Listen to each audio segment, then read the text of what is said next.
What advice would you give to an upcoming female solo traveller, someone who's never done it before, maybe that you would give to Nabila before she started her journey? I would say that first, if you have never traveled, first go with friends. I've done this before. I went with groups and then I was with just one person. And you have also to know your traveler buddy. It's not easy to it's not easy to find the traveler buddy, but when you find it, it's amazing, really. And then try first a country that you share the same language, because it's reassuring. When we think about travel, sometimes people think, oh wow, it has to be really far, it's like far is give a meaning or more value, and it's not true, Like when I was in France, there's so many parts of France that it's beautiful and you don't need to go 1,000 miles away. I grew up in Indian Ocean, and then I've left La Réunion 8 years ago, and since I've been traveling in Europe, and now it's my first time in Asia. Are there any specific challenges that you can remember that you've faced, either just as a solo traveller and or as a female? At first it can be scary, but then you have so many tools that helps you. For example, there's a really good group on Facebook that is called Les Backpackers. That's for French women. So it's just women that are traveling solo. So this is super helpful, and it's like removing all the fears, or all the cliche that you can have about countries. Or if you are in a country and then you're like, oh, I don't want to be solo here, I don't want to be travel, I don't want to eat alone by myself, or I want to visit things with people, then you can post a message there and there will be always someone. It's kind of crazy. The first time that I found that, I was like, wow, but there is people everywhere. So it's good, it's very reassuring. But take information before. Just take information. As a solo traveler, as a woman also,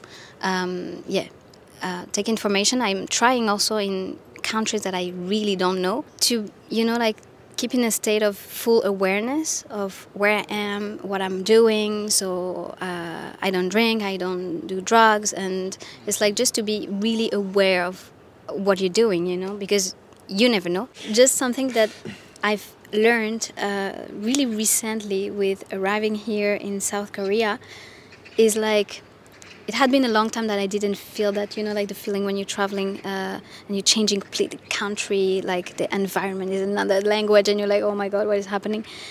To have how do you say this in English? A breakthrough? You're like, oh my God. The second day I arrived here, I was like, what did I do? Why? It's just that. And I feel like this is super normal, to not panic about that, to not just say, oh no, I'm gonna go home now. Just wait a little bit more, just to adapt. Guys, if you're getting any value from this, we would really appreciate if you could subscribe and hit the like button. It's like a phase, I think in 3 weeks I had 3 breakthroughs. It's whoa. Wow. But this is so helpful because it's help you to refocus on your goals, the objective, why you're here, why you want to do that, etc. This is talking about long-term traveling. Of course, it's not like holidays or things like this. But yeah, it's just that. Breakthrough is normal.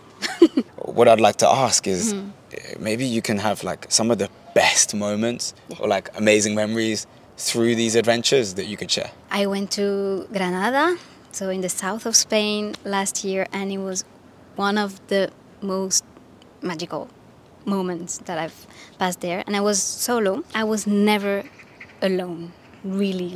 Most of the time I was with someone, because also Granada, south of Spain, there's a lot of tourists there in the summer. But there's a lot of nature also, so it's a good balance, you see. It's not too crowded. And whenever I'm traveling, I'm asking the people, hey, do you know any local place here? Just to see something different that you can see on social media. I've booked experiences, activities that I've learned the rhythm of flamenco, and it was nice. And there, I met a girl that was solo traveling as well. And then I went to Sevilla, and on my way to Sevilla, I met another person, and in Sevilla also, and we were just having dinner together, just say, hey, I want to go to that place in the guest house. And she was like, yeah, me too. Let's go out for dinner. Yeah, okay. And because there's no judgment, you know. You're not like, oh no, I don't think so. It's just 2% that are hungry because of a long travel. Let's share food. If that inspires you to go travel solo, you can even comment on the video, and these guys will answer all the comments. Not my responsibility now, okay? Émilie, dis un truc en créole. Yeah. Nuem azot. Yeah. Merci à vous. Merci Azot. Merci. ça. Ciao.